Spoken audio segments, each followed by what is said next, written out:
Hello, yes, it's Who's Views, it's Visitations, and as you can see, I'm joined by Mark, our friend Mark Dunne. Hiya, Mark.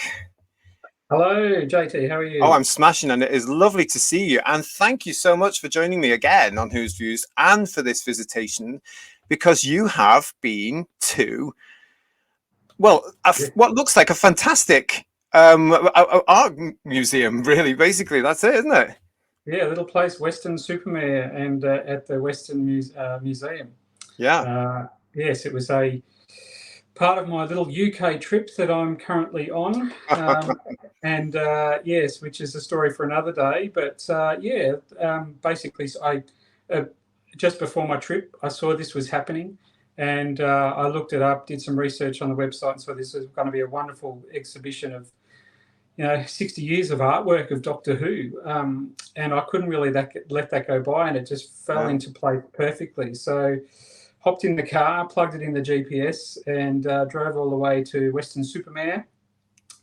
I got along to and then the problem was trying to find it because it was tucked away down this little side street. So I wandered in, spoke to the staff there at the counter, and there was no real advertising out front. Oh, so basically just out front of the place. I mean, this is it. This is your picture of Weston Museum. Yeah, that's a shot I took of the museum, and I didn't see anything openly promoting it directly out the front.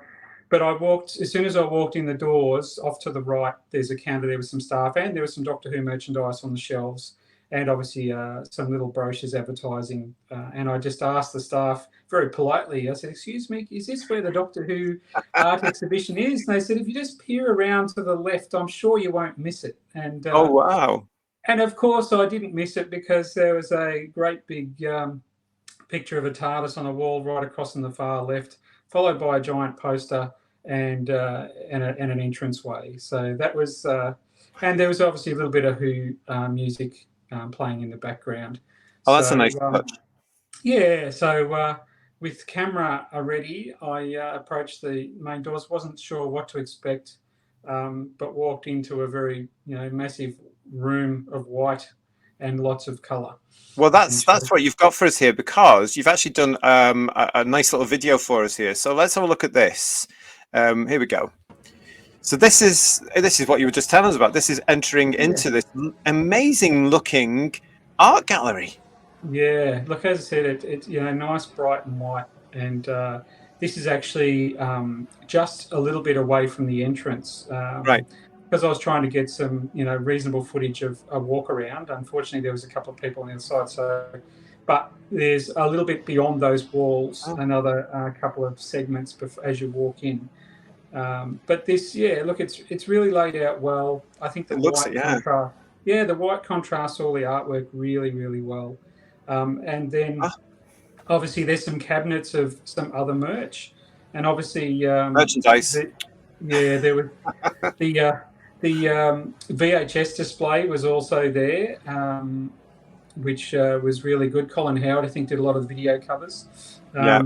And they were there on display for all to see. Most people have, sort of throw away their VHSs, but us Who fans like to collect things. So, and then so it really starts with the first Doctor range of artwork, and then gradually progresses all the way around, and to where we're seeing now. It's sort of going to the newer or the new series. I mean, this is billed, Mark, as the most comprehensive collection of Doctor Who art ever shown. And it really does look like it, because I'm recognizing various pieces there from, well, all eras, really. I mean, that big Cyberman there, that used to be in a bookshop I worked in. I'm sure I had one of those somewhere, along with the Dalek one.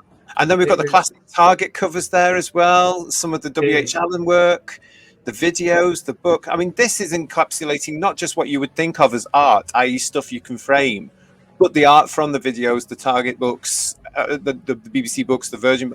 It's all here. It's so clever. And that's why I was so happy to go and see it. I'd heard a lot about it, and this was a fantastic collection. And a lot of this has come from private hands. So stuff that the public would never normally see, like people like me who live all the way in Australia, we see pictures of this artwork. So for me to actually be able to walk in and physically walk up to the picture frame and just, analyse the artwork and the craftsmanship in some of this stuff was just, it was really great. And as I said, a lot of memories, and takes you back to the early days of reading Target books. The Three Doctors artwork was one, and I remember as a little boy borrowing that from my library over and over again because I just loved the Three Doctors and that big cover with Omega on the front and the Three Doctors underneath. Iconic, Yeah. Mark. And there's some annual covers. There's some stuff in there that's not shown, unfortunately, but there's some brilliant artwork. If we look just to the left, those images of the Three Doctors, they're like a sticker on the wall. And there's a massive collage, which I don't know if I've got any images there, but there's a large collage of all of the Doctors together from 1 through to current series, all in a big lineup. Amazing. And they're surrounded by comic books. So it's I made the comment to the gentleman who was looking after the exhibition in there, and we both discussed that it would have made a great poster, but unfortunately they didn't have any. So, well, those pictures of the Doctors against that sort of measuring thing, of course, is from Doctor Who magazine. Yeah, it's like a police lineup, isn't it? Yeah. It was from an article back, oh gosh, I can't remember how many years ago, but it was I think it's Lee Sullivan. And it was the Doctor Who magazine there, so that it's nice to see it blown up, as it were, and stuck on a wall.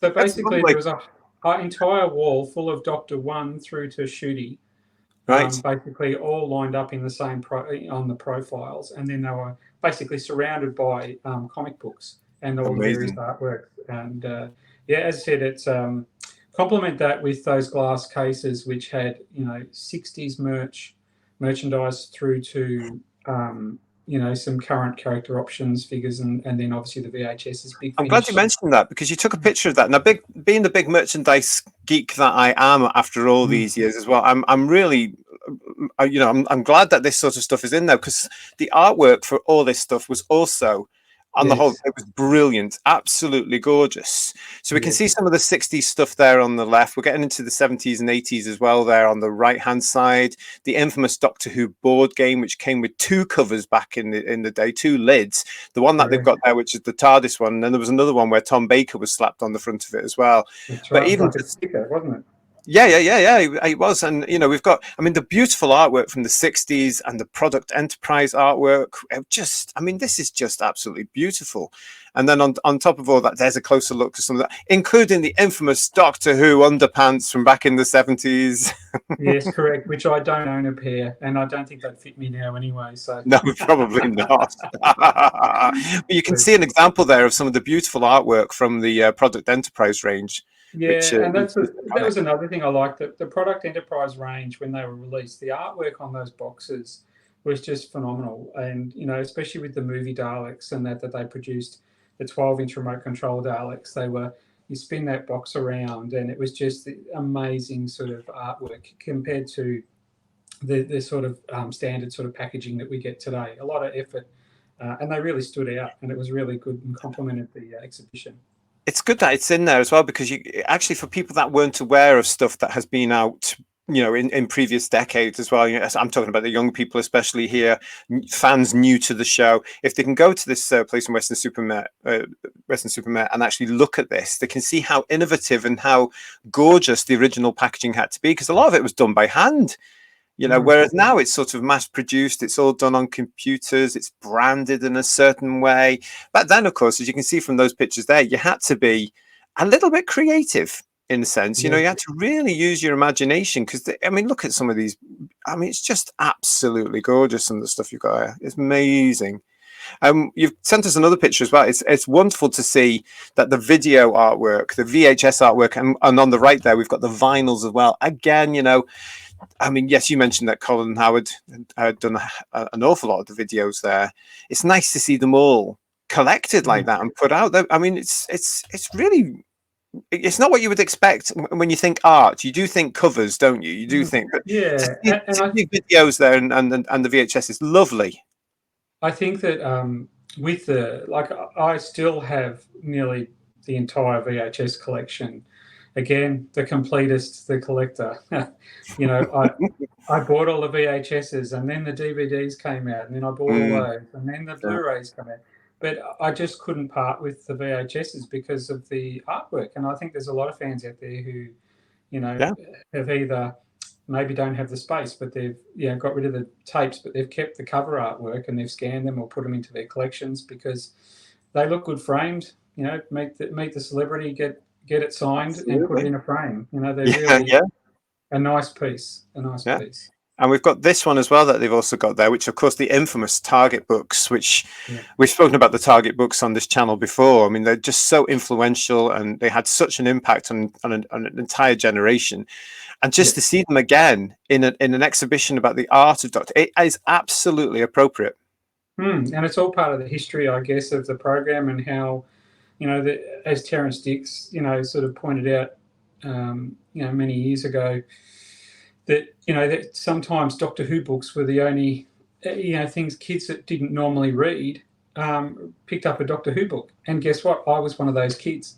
Yeah, I even, I don't read massive. I still collect a lot of books and things, but I don't massively. But those Target books were one of those things at my primary school, and I was very fortunate to meet Terrence Dix before he passed away. And the token thing that most of us fans say when we get to meet him, that he really influenced my reading. yeah. And it was just nice to come from the heart and to say to him, thank you so much for. I know he churned out a dime a dozen of those adaptations, but it's part of our Who law, isn't it? And What was it like to actually see them in a glass case here, being part of of an exhibition of art?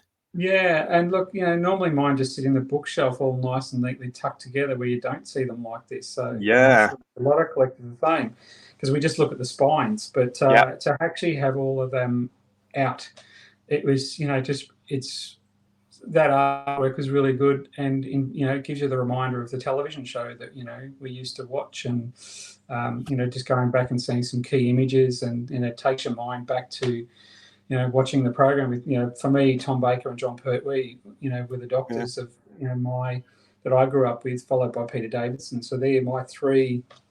yeah. So to see those video covers, it just invokes. Again, it's all about nostalgia. Yeah, And yeah, and of course, in this 60th anniversary year, it's the right thing to do. We've got another picture here that you took as well. So we've got these beautiful covers here. So this is how they're presented. They are framed. The artwork is all framed. They're put onto the stark white walls, and they just come alive. Yeah, yeah, they do. And I'm a big Cyberman fan, so yes, I especially like both of those by Chris and Andrew are fantastic, bits of artwork. But yeah, yeah, I'm a softie for Cybermen. yeah, What can yeah. I say? I mean, that was the Earthshock one. There was the VHS cover, Mm, and the Achilleos cover there for the Seeds of Doom. That was the Target cover. mm, They look great, yeah, and I've seen a couple of these things in previous exhibitions, but this one does seem to be incredibly comprehensive. It just looks amazing from what you've shown us there. It's nice to see this as well. um Colin Howard's, I'm sure that's Colin Howard's Star Beast for the Doctor Who classic comic range, isn't it? yeah, yeah. I love that. With Very good old appropriate Beat. right now. And we'll get accustomed with Beat the Meat very soon again, won't we? Well, yeah, I mean, well, we are because when this goes out, the show would have been out. Yeah. Yes, that'll be there. Yeah, so yeah, and I love that one as well. The Tales of the Time Witch, or Mm, Meets the Time Witch. That's obviously the American cover there. So that's mm. lovely. Yeah, and Absolutely lovely. Those Marvel comics, as we've spoken offline, I just thought they were, I've got the, the four, I think the four specials followed by the 17 or so individual comics, and even they just looking at Doctor Who in comic form, was just, really awesome. Like you'd see it on the TV show, you'd read the Target books, and then all of a sudden there's, Marvel comics with Doctor Who in it. And you're used to looking at Spider-Man and all those other things, and there's Yeah. our favourite Doctor Who. So when it comes to the actual, let's just look at that video you've got there. I take it this is, you can just walk around this at any stage, and you can go around this, and you can just take your time there. There's no rush Yeah, around this. yeah. Look, it was, as I said, just one big gigantic room with some partitions throughout, and as I said, there's little bits of information which we might spot on the video. Yeah, There's sections of information printed out about the monsters or the doctors or the eras and the years, and under each piece of artwork, it gives a small picture and a credit to who's actually completed the artwork. Amazing. Yeah, and as I said, it's just really well put together, nice, streamlined, and clean. The bright, the white walls really contrast it. It's stunning. Yeah, yeah, yeah. If you're going to show anything like this, you have to show it like that because everything just stands out absolutely beautiful. It's amazing. Mm, I love that. Oh, so look, I oh, would, the annuals. Yeah. yeah, I really, and I think there's some, is it Action Comics or something? I think there's a shot there I couldn't quite see, but there's one of John Pertwee and some of those older comic style magazines that were around at the time. And then I It's think, just a great idea, especially in yeah, this the 60th anniversary year, to collate as much as we can to celebrate the artwork because it's just as important as the everything else we've been looking at. As the stories, as the people that have been in there. Because the artwork.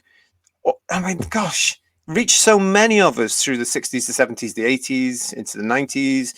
Artists involved, the names that have been made for themselves now, the designers of this. I mean, well done to these people for putting this together. It looks like it's really paid off. and there's even it doesn't just touch on the television program, and so it's got Doctor Who magazine stuff in there as well. It's also got Big Finish artwork. Yes, I've got some of those So on the wall. Yeah. yeah, so from some of the more recent-ish titles, and there's And some that's of the digital art now, of course, as well, isn't it? Now we've moved yeah. into that as well as all the traditional element. Well, There was something I did notice there, and it was this. You took the picture of this one. yes. Now Now this, wow, that is, it appears to I may stand corrected, but I think that's the painting that was used for the episode, and underneath, which I haven't got there, has actually got some photograph or production stills of that oh, for the lovely. program. So yeah, so it was it was a surprise to find that hanging on the wall as well when I was Yeah, there before. it's So a surprise to see it around. If it is the original one, I'm surprised to still see it around. I mean, I think I saw it. I'm sure it was Longleat years ago. I'm sure it was there for an event or something like that, and we were all going, because that, of course, let's just show that again. This was the picture that was in Silver Nemesis. correct. Yes. Back during Sylvester's time, and this was supposed to be a reference to a yet unseen story that the Doctor and Ace had participated in. So, because when they come across this, if you remember, of course that hadn't happened to Ace yet. She hadn't been painted yet. So it was one of those lovely little things that you tend to get in Doctor Who a lot these days, but back then we didn't as much. But it was lovely. But it's great to see that. If that's the original one, wow, that's just amazing. Yeah, and as I said, it was hanging there, and underneath it had several stills, like Wonderful. photographic stills taken for the preparation of the artwork. So, but yeah, unfortunately, I've got the footage on another camera, which I can't look up at the moment and share. That's But, fine. Don't worry about it. It's just yeah. great. Listen, it's just great to see what you've got here. So, just to reiterate again, this is Adventures in Time and Space, 60 years of Doctor Who art. It's at the Weston Museum in Weston-Super-Mare, and it runs until the 27th of January 2024. It's free entry, and it's open Tuesday to Saturday. Tuesday to Saturday. So if you're in the area, or if you're planning to go, you've got until 27th of January 2024 to get there. And it sounds like Mark here is really, really recommending it. I certainly am. And also on the way out, I bought the little calendar.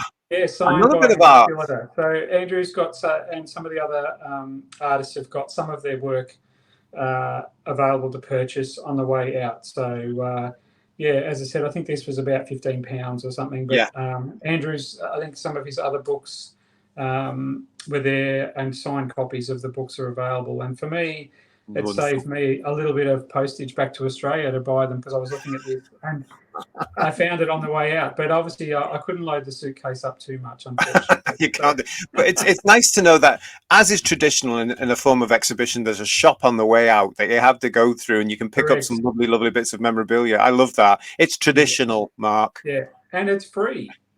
Yeah. You just got to get in. Amazing. And as I said, the staff are there, very accommodating. And I spoke to the gentleman who was sitting there looking after the exhibit, and he said, "It's a great job because I get to sit here all day and look at the wonderful things that I grew up watching." Oh, so, wonderful. Yes. So yeah, I can well and truly recommend it. Was just so fortunate that it was on my trip I think there's going to be a few jealous people back in Australia that. I think there'll be a lot of jealous people all over the world, actually, that can't get that, and also in the UK as well. If you want more details of that, you can go to westonmuseum.org. westonmuseum.org. All the details are on their website. And as I say, all you have to do is look out for that fantastic poster, the iconic imagery that we all know. And as I say, it's open till the 27th of January, 2024. Listen, Mark, thank you so much for that. I really appreciate you taking the time just to do some video for info and then coming on and talking to me about it. And it looks amazing. I wish I could get down there myself, but it's far too far from where I am. So this has really helped. An absolute pleasure, and I'm always happy to share, as you know. Absolutely. So listen, thanks again to Mark for joining us. Thank you for watching this. I hope you've enjoyed this Visitations, Mark's report from that wonderful museum. If you're going to go along to see it before it finishes in January, have fun, enjoy every minute of it, take lots of pictures. And until we see you again on another Who's Views, thanks for joining us. We'll see you again. Bye-bye. Bye-bye.